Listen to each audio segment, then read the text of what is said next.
Hi friends, అందరికీ నమస్కారం. TDP ఎమ్మెల్యేని హత్య, అసలు ఏం జరిగిందన్న పూర్తి విషయాలు తెలుసుకునే ముందు వీడియోని అయితే పూర్తిగా చూడండి. అలాగే సబ్స్క్రైబ్ చేసుకోవడం అయితే మర్చిపోకండి. నెల్లూరు రూరల్ ఎమ్మెల్యే అయిన కోటంరెడ్డి శ్రీధర్ రెడ్డి గారిని చంపడానికి కొంతమంది రౌడీ షీటర్లు అయితే ప్లాన్ చేస్తున్న విషయం అయితే ఒక వీడియో రూపంలో అయితే అది విడుదలయ్యింది. ఇది ఇప్పుడు సోషల్ మీడియాలో నుండి ఎక్కడ చూసినా హల్చల్ చేస్తుంది. అయితే అలాంటి టైంలో టీడీపీ కార్యాలయంలోని కోటంరెడ్డి శ్రీధర్ రెడ్డి తమ్ముడు గారితో అలాగే కొంతమంది నేతలతో కలిసి ఒక మీటింగ్ అయితే ఏర్పాటు చేసుకున్నారు శ్రీధర్ రెడ్డి. అయితే ఆ మీటింగ్ లోని తనను చంపేయడానికి ప్లాన్ చేస్తున్న ఆ 7గురు ఎవరు, అసలు ఎందుకు ప్లాన్ చేశారు, వాళ్ళు వెనకాల ఎవరన్నా ఉన్నారా లేదా వాళ్ళే ఇలా ప్లాన్ చేస్తున్నారా, దీనికి కారణం ఏంటి అన్న పూర్తి వివరాలు తెలుసుకోవడం కోసం పోలీసులు ఎందుకు ప్రయత్నం చేయట్లేదు. అయితే ఇప్పటికీ 5 రోజులు అయింది ఆ వీడియో విడుదలయ్యి, కనీసం నన్ను అలర్ట్ కూడా చేయలేదు.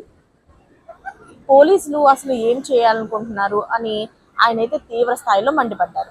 అయితే ఒకవేళ పోలీసులు అయితే ఆయన్ని కలవడానికి వచ్చినా లేకపోతే ఆయన విచారించడానికి ప్రయత్నం చేసినా నేను ఎలాంటి సహకారం చేయను, వాళ్ళతో మాట్లాడేదే లేదని చెప్పి శ్రీధర్ రెడ్డి గారు అయితే వాళ్ళతో చెప్పినట్లుగా సమాచారం అయితే అందింది. అయితే ఆ వీడియో తీసింది ఎవరు, ఆ 7గురు రౌడీ షీటర్లు ఎవరు అన్న దానిపైన ఆరా తీయాలని చెప్పి ఆయన వాళ్ళ తమ్ముళ్ళకి అలాగే నేతలందరికీ కూడా ఆదేశాలు ఇచ్చినట్లుగా తెలుస్తుంది.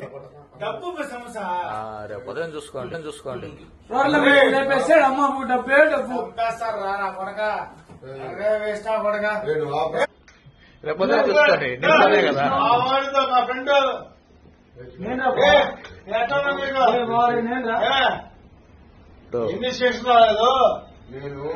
మరిన్ని లేటెస్ట్ అప్డేట్స్ కోసం ఛానల్ అయితే సబ్స్క్రైబ్ చేసుకోండి. Thanks for watching friends.